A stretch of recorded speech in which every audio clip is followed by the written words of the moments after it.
अध्याय 23 गोदान। मिर्जा खुर्शीद का हाथा क्लब भी है, कचहरी भी, अखाड़ा भी। दिन भर जमघट लगा रहता है। मोहल्ले में अखाड़े के लिए कहीं जगह नहीं मिलती थी।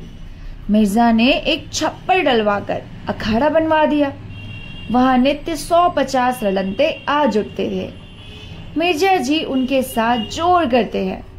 मोहल्ले की पंचायतें भी यही होती हैं। मियाँ बीवी, सास बहू, भाई भाई के झगड़े तंटे यही सुलझाए जाते हैं।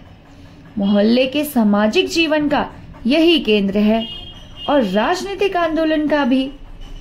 आए दिन यहाँ सभाएं होती रहती हैं। यही स्वयं सेवक टिकते हैं। यही उनके प्रोग्राम बनते हैं। यहीं से नगर का राजनीतिक संचालन होता है।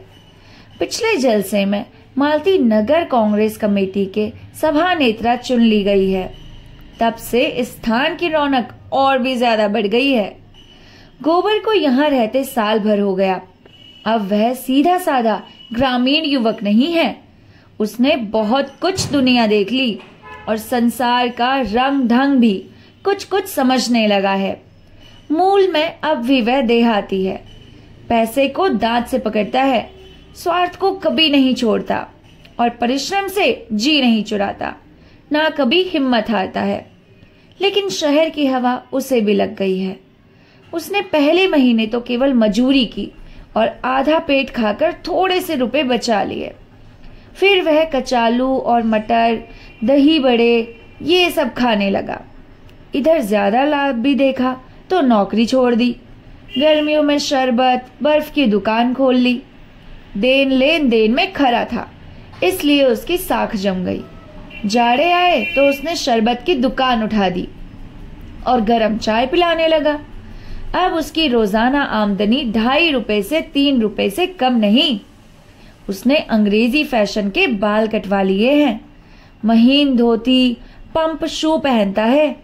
एक लाल ऊनी चादर खरीद ली और पान सिगरेट का शौकीन हो गया। सभाओं में आने जाने से उसे कुछ कुछ राजनीतिक ज्ञान भी हो चला है। राष्ट्र और वर्ग का अर्थ समझने लगा है। सामाजिक रूढ़ियों की प्रतिष्ठा, लोक निंदा का भय अब उसमें बहुत कम रह गया है। आए दिन की पंचायतों ने उसे निसंकोच बना दिया। जिस बात के पीछे वह यहाँ घर से दूर मुंह छिपाए पड़ा हुआ है, उसी तरह की बल्कि उससे भी कहीं निंदास्पद बातें यहाँ नित्य हुआ करती हैं और कोई भागता नहीं। फिर वह इतना क्यों डरे और क्यों ही मुंह छुपाए। इतने दिनों में उसने एक पैसा भी घर नहीं भेजा। वह माता पिता को रुपए पैसे के मामले में इतना चतुर नहीं समझता। वे लोग तो रुपए पाते ही आकाश में उड़ने लगेंगे। दादा को तुरंत गया करने की और अम्मा को गहने बनवाने की धुन सवार हो जाएगी। ऐसे व्यर्थ के कामों के लिए उसके पास रुपए नहीं। अब वह छोटा मोटा महाजन है। पड़ोस के इक्के वाले गाड़ीवानों और धोबियों को सूद पर रुपए उधार देता है। इस 10-11 महीने में उसने अपनी मेहमान और किफायत और पुरुषार्थ से अपना स्थान बना लिया है और अब दुनिया को यहीं लाकर रखने की बात सोच रहा है। तीसरे पहर का समय है। वह सड़क के नल पर नहा कर आया है और शाम के लिए आलू उबाल रहा है। मिर्जा खुर्शीद आकर द्वार पर खड़े हो गए। गोबर अब उनका नौकर नहीं है, पर अदब उसी तरह करता है और उनके लिए जान देने को तैयार रहता है। द्वार पर जाकर पूछा, क्या हुक्म है सरकार? मिर्जा ने खड़े खड़े कहा, तुम्हारे पास कुछ रुपए हो तो दे दो। आज 3 दिन से बोतल खाली पड़ी हुई है। जी बहुत बेचैन है। गोबर ने इससे पहले भी 2-3 बार मिर्जा जी को रुपए दिए थे, पर अब तक वसूल न कर सका था। तकाजा करते डरता था और मिर्जा जी रुपए लेकर देना ना जानते थे। उनके हाथ में रुपए टिकते ही ना थे। इधर आए उधर गायब। यह तो ना कह सका मैं रुपए ना दूंगा या मेरे पास नहीं है। शराब की निंदा करने लगा। आप इसे छोड़ क्यों नहीं देते सरकार? क्या इससे पीने से कुछ फायदा होता है आपको? मिर्जा जी ने कोठरी के अंदर खाट पर बैठते हुए कहा, तुम समझते हो मैं छोड़ना नहीं चाहता और शौक से पीता हूं। मैं इसके बगैर जिंदा नहीं रह सकता। तुम अपने रुपए के लिए ना डरो, मैं एक एक कौड़ी अदा कर दूंगा। गोबर अविचलित रहा। मैं सच कहता हूं मालिक, मेरे पास इस समय रुपए होते तो आपसे इनकार न करता। 2 रुपए भी नहीं दे सकते? इस समय तो नहीं है। मेरी अंगूठी गिरवी रख लो। गोबर का मन ललचा उठा, मगर बात कैसे बदले। बोला, ये आप क्या कहते हैं मालिक? रुपए होते तो आपको दे देता, अंगूठी कौन बात थी। मिर्जा ने अपने स्वर का बड़ा दीन आग्रह भरकर कहा, मैं तुमसे फिर कभी न मांगूंगा गोबर, मुझसे खड़ा नहीं हुआ जा रहा। इस शराब की बदौलत मैंने लाखों की हैसियत बिगाड़ दी और भिखारी हो गया हूं। अब मुझे भी जिद पड़ गई है, चाहे भीख ही मांगनी पड़े, पर इसे छोड़ूंगा नहीं। जब गोबर ने अब की बार इनकार किया तो मिर्जा साहब निराश होकर चले गए। शहर में उनके हजारों मिलने वाले थे, कितने ही उनकी बदौलत बन गए थे, कितनों ही को गाढ़े समय पर मदद की थी, पर ऐसे से वे मिलना पसंद भी ना करते थे। उन्हें ऐसे हजार लटके मालूम थे जिसे वे समय समय पर रुपए के ढेर लगा देते थे, पर पैसे की उनकी निगाह में कोई कद्र ना थी। उनके हाथों में रुपए जैसे काटते थे, किसी न किसी बहाने उड़ाकर ही उनका चित्त शांत होता था। गोबर आलू छीलने लगा। साल भर के अंदर ही वह इतना काइया हो गया और पैसा जोड़ने में इतना कुशल कि अचरज होता था। जिस कोठरी में वह रहता था वह मिर्जा साहब ने दी है। इस कोठरी के बरामदे का ही किराया बड़ी आसानी से 5 रुपए मिल सकता है। गोबर लगभग साल भर उसमें रहता है, लेकिन मिर्जा ने ना कभी किराया मांगा ना उसने दिया। उन्हें शायद ख्याल भी ना था इस कोठरी का कुछ किराया भी मिल सकता है। थोड़ी देर में एक इक्के वाला रुपए मांगने आया। अलादीन नाम था, सर घुटा हुआ, खिचड़ी दाढ़ी और काना। उसकी लड़की विदा हो रही थी। 5 रुपए की बड़ी जरूरत थी। गोबर ने 1 आना रुपया सूद पर रुपए दे दिए। अलादीन ने धन्यवाद देते हुए कहा, भैया अब तो अपने बाल बच्चों को बुला लो, कब तक हाथ से ठोकते रहोगे। गोबर ने शहर के खर्च का रोना रोया। थोड़ी आमदनी में गृहस्थी कैसे चलेगी। अलादीन बीड़ी जलाते हुए बोला, खर्च अल्लाह करेगा भैया, सोचो कितना आराम मिलेगा। मैं तो कहता हूं जितना तुम अकेले खर्च करते हो उसी में गृहस्थी चल जाएगी। औरत के हाथ में बड़ी बरकत होती है। खुदा कसम, जब मैं अकेला यहाँ रहता था जो चाहे कितना ही कमाऊं, खा पी के सब बराबर, बीड़ी तमाकू को भी पैसा ना रहता। उस पर हैरानी, थके मांदे आओ, घोड़े को खिलाओ टहलाओ, फिर नान बाई की दुकान पर दौड़ो, नाक में दम आ गया। जब से घरवाली आ गई है उसी कमाई में उसकी रोटियां भी निकल जाती हैं और आराम भी मिलता है। आखिर आदमी आराम के लिए ही तो कमाता है। अब जान खपाकर भी आराम न मिला तो जिंदगी ही गारत हो गई। मैं तो कहता हूँ तुम्हारी कमाई बढ़ जाएगी भैया। जितनी देर में आलू और मटर उबालते हो उतनी देर में 2-4 प्याले चाय बेच लोगे। अब चाय 12 मासा चलती है। रात को लौटोगे तो घरवाली पांव दबाएगी, सारी थकान मिट जाएगी। यह बात गोबर के मन में बैठ गई। जी उचाट हो गया। अब तो वह जुनिया को लाकर ही रहेगा। आलू चूल्हे पर चढ़ गए। उसने घर चलने की तैयारी कर दी, मगर याद आया कि होली आ रही है, इसलिए होली का सामान भी लेता चले। कृष्ण लोगों में उत्सवों पर दिल खोलकर खर्च करने की जो प्रवृत्ति होती है वह उसने भी सजग हो गया। आखिर इसी दिन के लिए तो कोड़ी कोड़ी जोड़ रहा था। वह माँ बहनों और जुनिया के लिए एक एक जोड़ी साड़ी ले जाएगा, होरी के लिए एक धोती और एक चादर, सोना के लिए तेल की शीशी ले जाएगा और एक जोड़ा चप्पल। रूपा के लिए जापानी चूड़ियां और झुनिया के लिए एक पिटारी जिसमें तेल, सिंदूर और आईना होगा। बच्चे के लिए टॉप और फ्रॉक जो बाजार में बना बनाया मिलता है। उसने रुपए निकाले और बाजार चला। दोपहर तक सारी चीजें गोबर के घर तक आ गई। अब उसने बिस्तर भी बांध दिया। मोहल्ले वालों को खबर हो गई कि गोबर घर जा रहा है। कई मर्द औरत उसे विदा करने आए।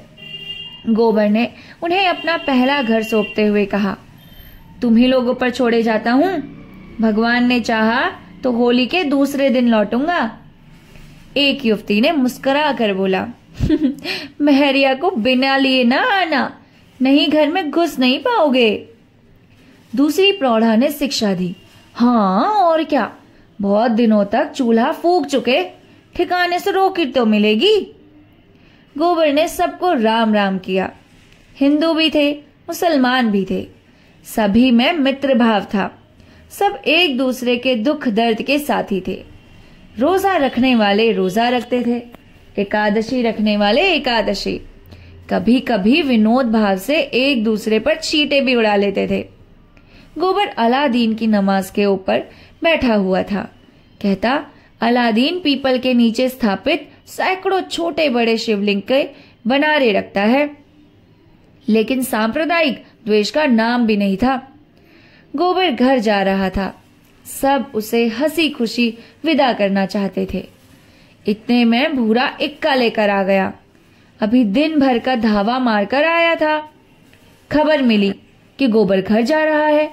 वैसे ही इक्का इधर फेर दिया। घोड़े ने आपत्ति की, उसे कई चाबुक लगाए। गोबर ने इक्के पर सामान रखा। इक्का बढ़ा, पहुंचाने वाली गली के मोड़ तक पहुंचाने आए। तब गोबर ने सबको राम राम किया और इक्के पर बैठ गया। सड़क पर इक्का सर पर दौड़ा जा रहा था। गोबर घर जाने की खुशी में मस्त था। भूरे उसे घर पहुंचाने की खुशी में मस्त था। और घोड़ा था पानीदार। घोड़ा चला जा रहा था। बात की बात में स्टेशन आ गया। गोबर ने प्रसन्न होकर 1 रुपया कमर से निकालकर भूरे की तरफ बढ़ाकर कहा, ये लो, घरवाली के लिए मिठाई लेते जाना। भूरे ने कृतज्ञता भरे तिरस्कार को उसकी ओर देखा। तुम मुझे गैर समझते हो भैया? एक दिन जरा इक्के पर बैठ गए तो मैं तुमसे इनाम लूंगा। जहां तुम्हारा पसीना गिरा वहां खून गिराने को तैयार हूं। इतना छोटा दिल नहीं पाया है। और ले भी लूं तो घरवाली मुझे जीता छोड़ेगी। गोबर ने फिर कुछ न कहा। लज्जित होकर अपना उबास सा उतारा हुआ मुंह लेकर टिकट लेने चल दिया। यह था पार्ट 23। अब हम पार्ट 24 के बारे में पढ़ते हैं। पार्ट 24 में फागुन अपनी झोली में नवजीवन की विभूति लेकर पहुंचा था। आम के पेड़ दोनों हाथों से बैर के सुगंध बांट रहे थे और कोयल आम की डालियों में छिपी हुई संगीत का गुप्त दान कर रही थी। गांव में ऊख की बुआई लग गई। अभी धूप नहीं निकली पर होरी खेत में पहुंच गया। धनिया, सोना, रूपा तीनों तलैया के ऊख के भीगे हुए गट्ठे निकाल निकाल कर खेत में ला रही है और होरी गंडासे के ऊख से टुकड़े निकाल रहा है। अब वह दाता दीन की मजूरी करने लगा है। किसान नहीं, मजूर है। दाता दीन ने अब उसका पुरोहित जजमाना का नाता नहीं बल्कि मालिक मजदूर का नाता है। दाता दीन ने आकर डांटा, हाथ और फुर्ती से चलाओ होरी, इस तरह तो तुम दिन भर न काट सकोगे। होरी ने आहत अभिमान से कहा, चला ही तो रहा हूं महाराज, बैठा तो नहीं हूं। दाता दीन मजूरों से रगड़ कर काम लेते थे, इसलिए उनके यहां कोई मजूर टिकता न था। होरी उसका स्वभाव जाता था, पर जाता कहां। पंडित उसके सामने खड़े होकर बोले, अच्छा, चलाने चलाने में भेद है। एक चलाना वह है कि घड़ी भर में काम तमाम, दूसरा चलाना वह है कि दिन भर में भी एक बोझ ऊख ना कटे। होरी ने विष का घूंट पीकर और जोर से हाथ चलाना शुरू किया। इधर महीने से उसे पेट भर भोजन ना मिलता था। प्राय 1 जून तो चबेने पर ही कटता था। दूसरे जून भी कभी आधा पेट भोजन मिला, कभी कड़ाका हो गया। कितना चाहता था कि हाथ और जल्दी उठे, मगर हाथ जवाब दे रहा था। उस पर दाता दीन सर पर सवार थे। क्षण भर दम ले पाता तो ताजा हो जाता, लेकिन कैसे दम ले? घुड़कियां पड़ने का भय था। धनिया और तीनों लड़कियां ऊख के गट्ठे लिए तीनों साड़ियों से लथपथ कीचड़ में सनी हुई आई और गट्ठे पटक कर दम मारने लगी कि दाता दीन ने डांत बताई। यहां तमाशा क्या देखती है धनिया? जा अपना काम कर। पैसे सेंत में नहीं आते। पहर भर में तू एक खेप लाई है, इस हिसाब से दिन भर भी ऊख न ढुल पाएगी। धनिया ने त्योरी बदल कर कहा, अच्छा कि जरा दम भी न लेंगे महाराज?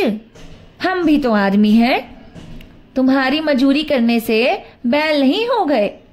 जरा मोड़ पर एक गट्ठा लाद कर लाओ तो हाल मालूम हो।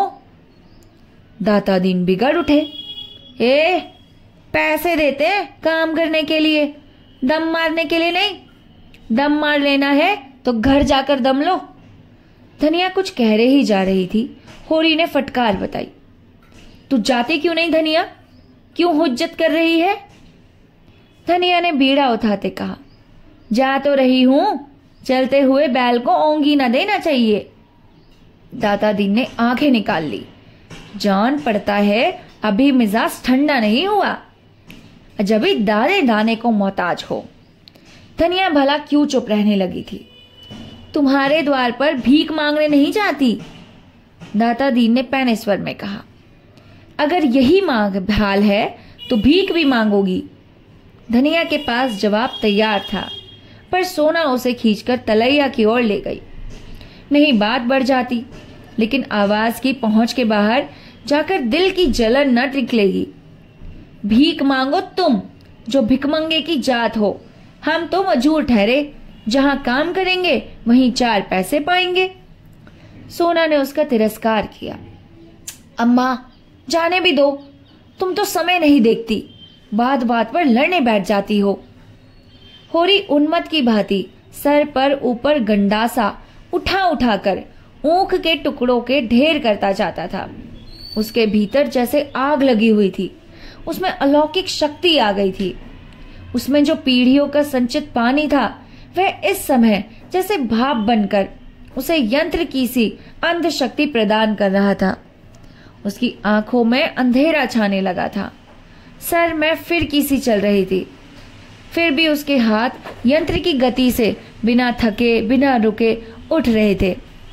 उसकी देह से पसीने की धारा निकल रही थी। मुंह से फिचकुर छूट रहा था। सिर में धम धम का शब्द हो रहा था, पर उस पर जैसे कोई भूत सवार हो गया। सहसा उसकी आंखों में निबिड़ अंधकार छा गया। मालूम हुआ वह जमीन में धंसा जा रहा है। उसने संभलने की चेष्टा से शून्य में हाथ फैला दिया और अचेत हो गया।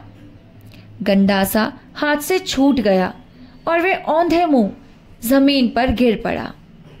उसी वक्त धनिया ऊख का गड्ढा लिए आई। देखा तो आदमी होरी को घेरे खड़े हैं। एक हलवाहा दाता दीन से कह रहा था, मालिक तुम्हें ऐसे बात ना करनी चाहिए जो आदमी को लग जाए। पानी मरते मरते ही मरते तो मरेगा। धनिया ऊख का गड्ढा पलटकर पागलों की तरह दौड़ी, होरी के पास गई और उसका सर अपनी जांघ पर रखकर विलाप करने लगी। तुम मुझे छोड़कर कहाँ जाते हो? अरे सोना, दौड़कर पानी ला, जाकर शोभा से कह दे दादा बेहाल है। हाय भगवान, अब मैं कहाँ जाऊं? अब किसकी होकर रहूंगी? कौन मुझे धनिया कहकर पुकारेगा? लादा पट्टेश्वरी भागे हुए आए। स्नेह भरी कठोरता से बोले, क्या करती है धनिया? होश संभाल। होरी को कुछ नहीं हुआ, गर्मी से अचेत हो गए हैं, अभी होश आ जाता है। दिल इतना कच्चा कर लेगी तो कैसे काम चलेगा? धनिया ने पट्टेश्वरी के पांव पकड़ लिए और रोती हुई बोली, क्या करूं लाला जी, जी नहीं मानता। भगवान ने सब कुछ हर लिया, मैं सब्र कर गई, अब समझ नहीं होता।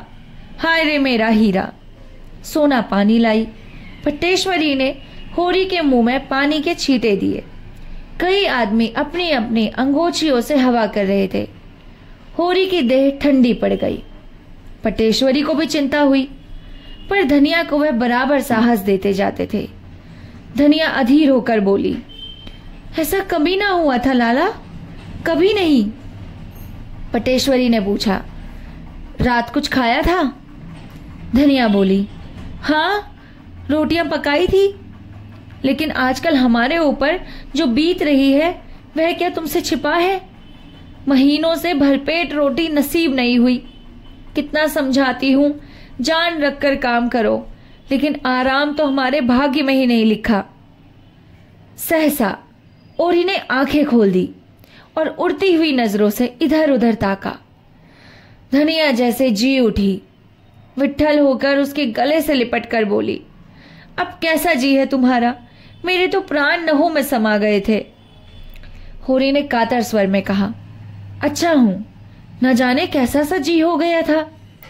धनिया ने स्नेह में डूबी भटसना से कहा, देह में तो दम ही नहीं, काम करते हो जान देकर। लड़कों का भाग था, नहीं तुम तो ले ही डूबे थे। पटेश्वरी ने हंस कर कहा, धनिया तो रो रो पीट रही थी। होरी ने आतुर सा से पूछा, अच्छा सचमुच रो रही थी धनिया? धनिया ने पटेश्वरी को पीछे धकेल कर कहा, इन्हें बकरे दो तुम। पूछो ये कागज छोड़कर घर से क्यों दौड़ आए थे? पटेश्वरी ने चिढ़ाया, तुम्हें हीरा हीरा कहकर रोती थी, आज लाज के मारे मुकरती है, छाती पीट रही थी। होरी ने धनिया को सजल नेत्रों से देखा, पगली है और क्या, अब ना जाने कौन सा सुख देखने के लिए मुझे जिलाए रखना चाहती है। दो आदमी होरी को टिकाकर घर लाए और चारपाई पर लिटा दिया। दाता दीन तो कुढ़ रहे थे कि बुआई में देर हुई जाती है, पर माता दीन इतना निर्दयी ना था। दौड़कर घर से गरम दूध लाया और एक शीशी में गुलाब जल भी लेता आया। दूध पीकर होरी में जैसे जान आ गई। उसी वक्त गोबर एक मजदूर के सर पर अपना सामान लादे दिखाई दिया। गांव के कुत्ते पहले तो भौंकते हुए उसकी तरफ दौड़े, फिर दुम हिलाने लगे। रूपा ने कहा, भैया आए, और तालियां बजाती हुई दौड़ी। सोना भी 2-3 कदम आगे बढ़ी, पर अपने उत्साह को भीतर ही दबा गई। 1 साल में उसका यौवन कुछ और संकोचशील हो गया था। झुनिया भी घूंघट निकाले द्वार पर खड़ी हो गई। गोबर ने माँ बाप के चरण छुए और रूपा को गोद में उठाकर प्यार किया। धनिया ने उसे आशीर्वाद दिया और उसका सर अपनी छाती से लगाकर मानो अपने मातृत्व का पुरस्कार पा गई। उसका हृदय गर्व से उमड़ता पड़ता था। आज तो वह रानी है, इस फटे हाल में भी रानी है। कोई उसकी आंखें देखे, उसका मुख देखे, उसका हृदय देखे, उसकी चाल देखे, रानी भी लजा जाएगी। गोबर कितना बड़ा हो गया है और पहन ओढ़कर कैसा भला मानस लगता है। धनिया ने मन में कभी अमंगल की शंका ना हुई थी। उसका मन कहता था, गोबर कुशल से है और प्रसन्न है। आज उसे आंखों देखकर मानो उसके जीवन के धूल धुक्कड़ में गुम हुआ रत्न मिल गया हो। मगर होरी ने मुंह फेर लिया था। गोबर ने पूछा, दादा को क्या हुआ है अम्मा? धनिया का घर का हाल सुन कहकर उसे दुखी ना करना चाहती थी। बोली, कुछ नहीं बेटा, जरा सर में दर्द है। चलो कपड़े उतारो, हाथ मुंह धो। कहाँ थे तुम इतने दिन? भला इस तरह कोई घर से भागता है? और कभी एक चिट्ठी तक ना भेजी। आज साल भर के बाद जाकर सुधी ली है। तुम्हारी राह देखते देखे आंखें फूट गई। यही आशा बंधी रहती थी कि कब वह दिन आएगा और कब तुम्हें देखूंगी। कोई कहता था मिर्च भाग गया, कोई डमरा टापू बताता था। सुन सुनकर जान सूखी जाती थी। कहाँ रहे इतने दिन? गोबर ने शर्माते हुए कहा, दूर नहीं गया था अम्मा, यह लखनऊ में था। और इतने नेड़े रहकर भी कभी एक चिट्ठी न लिखी। उधर सोना और रूपा भीतर गोबर का सामान खोलकर चीज का बाट बखारा करने में लगी हुई थी, लेकिन जुनिया दूर खड़ी थी। उसके मुख पर आज मान का शोक झलक रहा था। गोबर ने उसके साथ जो व्यवहार किया है, आज वह उसका बदला लेगी। असामी को देखकर महाजन उससे वे रुपए वसूल करने को भी व्याकुल हो रहा है जो उसने बट्टे खाते में डाल दिए थे। बच्चा उस चीजों की तरफ लपक रहा था और चाहता था सबका सब एक साथ मुंह में डाल ले, पर जुनिया उसे गोद से उतरने ना देती थी। सोना बोली, भैया तुम्हारे लिए आईना कंघी लाए हैं भाभी। जुनिया ने उपेक्षा से कहा, मुझे आईना कंघी ना चाहिए, अपने पास रखे रहें। रूपा ने बच्चे को चमकीली टोपी निकाली। ओहो, ये तो चुन्नू की टोपी है, और उसे बच्चे के सर पर रख दिया। जुनिया ने टोपी उतारकर फेंक दी और सहसा गोबर को अंदर आते देखकर वह बालक को लिए अपनी कोठरी में चले गई। गोबर ने देखा सारा सामान खुला पड़ा है। उसका जी तो चाहता है पहले जुनिया से मिलकर अपना अपराध क्षमा कराए, लेकिन अंदर जाने का साहस नहीं होता। वह बैठ गया और चीजें निकाल निकाल हर एक को देने लगा, मगर रूपा इसलिए फूल गई कि उसके लिए चप्पल क्यों नहीं आए। और सोना उसे चिढ़ाने लगी, तू क्या करेगी चप्पल लेकर, अपनी गुड़िया से खेल। हम तो तेरी गुड़िया देखकर नहीं रोते, तू मेरा चप्पल देखकर क्यों रोती है। मिठाई बांटने की जिम्मेदारी धनिया ने अपने ऊपर ली। इतने दिनों बाद लड़का कुशल से घर आया है, गांव भर में बहना बंटवाएगी। एक गुलाब जामुन रूपा के लिए ऊंट के मुंह में जीरे के समान था। वह चाहती थी हांडी उसके सामने रख दी जाए, वह कूद कूद खाए। अब संदूक खुला, उसमें से साड़ियां निकलने लगी। सभी किनारदार थी, जैसे पटेश्वरी लाला के घर में पहनी जाती है, मगर है बड़ी हल्की। ऐसी महीन साड़ियां भला क्या दिन चलेगी।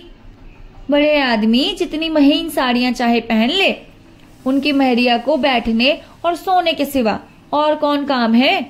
यहाँ तो खेत खलिहान सब कुछ है। अच्छा, होरी के लिए धोती के अतिरिक्त एक दुपट्टा भी है। धनिया प्रसन्न होकर बोली, यह तुमने बहुत अच्छा किया बेटा, इनका दुपट्टा बिल्कुल तार तार हो गया था। गोबर को उतनी देर में घर की परिस्थिति का अंदाजा हो गया। धनिया की साड़ी में कई बैबंद लगे थे। सोना की साड़ी सर सब पर फटी हुई थी, उसमें उसके बाल दिखाई दे रहे थे। रूपा की धोती में चारों तरफ झालरें सी लटक रही थी। सभी के चेहरे रूखे, किसी की देह पर चिकनाहट नहीं। जिधर देखो विपन्नता का साम्राज्य था। लड़कियां तो साड़ियों में मग्न थी। धनिया को लड़के के लिए भोजन की चिंता हुई। घर में थोड़ा सा जौ का आटा सांझ के लिए संच कर रखा हुआ था। इस वक्त तो चबेने पर कटती थी, मगर गोबर अब वह गोबर थोड़े ही है। उसका जौ का आटा भी खाया जाएगा।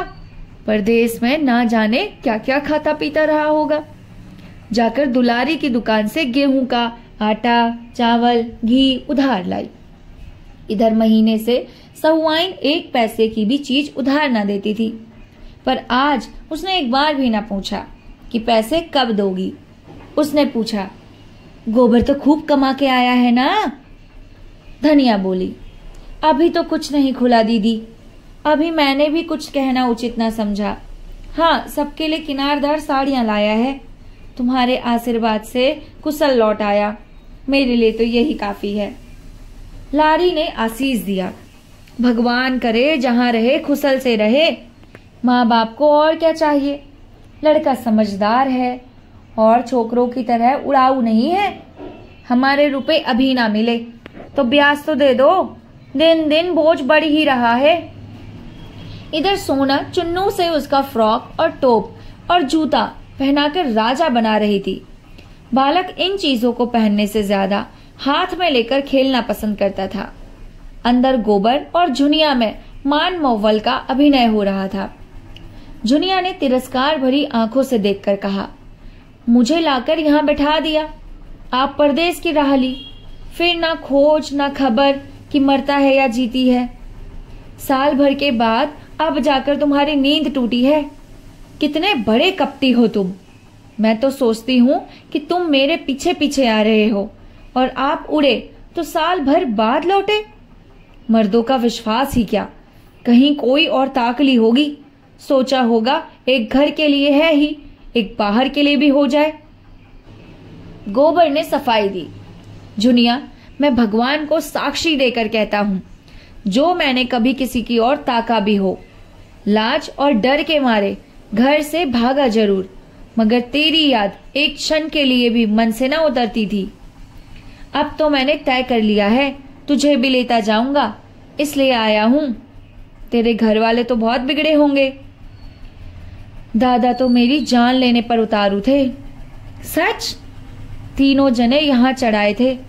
अम्मा ने ऐसा डांटा कि मुंह लोकर लेकर रह गए। लेकिन हाँ, हमारे दोनों बैल खोल ले गए। इतनी बड़ी जबरदस्ती, और दादा कुछ बोले भी नहीं। दादा अकेले किस किस से लड़ते। गांव वाले तो नहीं ले जाते थे, लेकिन दादा ही भलमानसी में आ गए तो और लोग क्या करते। तो आजकल खेती बाड़ी कैसे हो रही है? खेती बाड़ी सब टूट गई। थोड़ी सी पंडित महाराज के साझे में है, ऊख बोई ही नहीं गई। गोबर की कमर में इस समय 200 रुपए थे। उसकी गर्मियों में भी कम न था। यह हाल सुनकर तो उसके बदन में आग लग गई। बोला, तो फिर मैं उन्हीं से जाकर समझता हूं। उनकी यह मजाल कि मेरे द्वार पर से बैल खोल ले जाएं। यह डाका है, खुला हुआ डाका। 3-3 साल को चले जाएंगे तीनों। यो ना देंगे तो अदालत से लूंगा, सारा घमंड तोड़ दूंगा। वह उसी आवेश में चला था। जुनिया ने पकड़ लिया और बोली, तो चले जाना, अभी के जल्दी है। कुछ आराम कर लो, कुछ खा पी लो, सारा दिन तो पड़ा है। यहाँ बड़ी बड़ी पंचायत हुई। पंचायत ने 80 रुपए दंड लगाया। 3 मन अनाज ऊपर, उसी में तो तबाही आ गई। सोना बालक को कपड़े जूते पहना कर लाई। कपड़े पहनकर वह जैसे सचमुच राजा हो गया। गोबर ने उसे गोद में ले लिया। इस समय बालक के प्यार में उसे आनंद न आया। उसका रक्त खौल रहा था और कमर के रुपए आंच और तेज कर रहे थे। वह एक एक से समझेगा। पंचों को उस पर दंड लगाने का अधिकार क्या है? कौन होता है कोई उसके बीच में बोलने वाला? उसने एक औरत रख ली तो पंचों के बाप का क्या बिगाड़ा? अगर इसी बात पर वह फौजदारी में दावा कर दे तो लोगों के हाथों की हथकड़ियां पड़ जाए। सारी गृहस्थी तहस नहस हो गई। क्या समझ लिया है इन लोगों ने? बच्चा उसकी गोद में जरा सा मुस्कुराया, फिर जोर से चीख उठा जैसे कोई डरावनी चीज देख ली। जुनिया ने बच्चे को उसकी गोद से लिया और बोली, अब जाकर नहा धो लो कि सोच में पड़ गए। यहाँ सबसे लड़ने लगो तो एक दिन निबाह हो ना हो। जिसके पास पैसे हैं वही बड़ा आदमी है, वही भला आदमी है। पैसे ना हो तो सब पर रौब जमाते हैं। मेरा गधापन था कि घर से भागा। नहीं देखता कैसे कोई एक ढेला डांध लेता। शहर की हवा खाए हो तभी बातें सूझने लगी है, नहीं घर से क्यों भागते? यही जी चाहता है लाठी उठाऊं, पट्टेश्वरी, दातादीन, झिंगुरी सब सालों को पीट कर भगा दूं, उनके पेट से रुपए निकाल लूं। ओहो, रुपए की बहुत गर्मी चढ़ी है शायद। लाओ निकालूं, देखो इतने दिन में कितने रुपए कमा के लाए हो। उसने गोबर की कमर में हाथ लगाया। गोबर खड़ा होकर बोला, अभी क्या कमाया है? हाँ, अब तुम चलोगी तो कमाऊंगा। साल भर तो शहर का रंग ढंग पहचानने में ही लग गया। अम्मा जाने देगी तब तो। अम्मा ना जाने देगी, उनसे मतलब? वाह, मैं उनकी राजी बिना ना जाऊंगी। तुम तो छोड़कर चलते बने, और मेरा कौन था यहाँ? वह अगर घर में ना घुसने देती तो मैं कहाँ जाती? कब तक जीऊंगी? उनका जस गाऊंगी और तुम भी क्या परदेस ही रह करते रहोगे? यहाँ बैठकर क्या कमाऊंगा? कमाओ और मरो, उसके सिवा यहाँ क्या रखा है? थोड़ी सी अकल हो और आदमी काम करने से ना डरे तो वहां भूखों नहीं मर सकता। यहाँ तो अकल कुछ काम ही नहीं करती। दादा क्यों मुझसे मुंह फुलाए बैठे हैं? अपने भाग बखानों की मुंह फुलाकर छोड़ देते हैं। तुमने उपद्रव तो इतना बड़ा किया था कि उस क्रोध में पा जाते तो मुंह लाल कर देते। तो तुम्हें भी गालियां देते होंगे? कभी नहीं, भूल कर भी नहीं। अम्मा तो पहले बिगड़ती थी, लेकिन दादा ने ना तो कभी कुछ कहा जब बुलाते हैं बड़े प्यार से। मेरा सर भी दुखता है तो बेचैन हो जाते हैं। अपने बाप को देखती हूँ, मैं इन्हें देवता समझती हूँ। अम्मा को समझाया करते हैं कि बहू को कुछ ना कहना, तुम्हारे ऊपर सैकड़ों का बार बिगोड़ चुका है। इसे घर में बिठाकर आप ना जाने कहाँ निकल गए। आजकल पैसे पैसे की तंगी है, ऊख के रुपए बाहर ही बाहर उड़ गए। अब तो मजूरी करनी पड़ती है। आज बेचारे खेत में बेहोश हो गए, रोना पीटना बच गया। तब से पड़े हैं। हाथ मुंह धोकर गोबर बाल बनाकर गांव का दिग्विजय करने निकला। दोनों चाचाओं के घर जाकर राम राम कराया, फिर और मित्रों से मिला। गांव में कोई विशेष परिवर्तन न था। हाँ, पटेश्वरी की नई बैठक बन गई थी और झिंगुरी सिंह ने दरवाजे पर नया कुआं खुदवा लिया था। गोबर के मन में विद्रोह और भी ताल ठोकने लगा। जिससे मिला उसने उसका आदर किया और युवकों ने तो उसे अपना हीरो ही बना लिया। उसके साथ लखनऊ जाने को तैयार हो गए। साल ही भर में वो क्या से क्या हो गया था। सहसा झिंगुरी सिंह अपने कुएं पर नहाते हुए मिल गए। गोबर निकला मगर ना सलाम किया ना बोला। वह ठाकुर को दिखा देना चाहता था कि मैं तुम्हें कुछ नहीं समझता। झिंगुरी सिंह ने खुद ही पूछा, कब आए गोबर? मजे में तो रहे? कहाँ थे? लौकर थे लखनऊ में? कहानी के आधे पार्ट को यहीं पर छोड़ते हैं। मिलते हैं आगे पार्ट के नेक्स्ट स्टोरी के साथ। तब तक के लिए नमस्कार।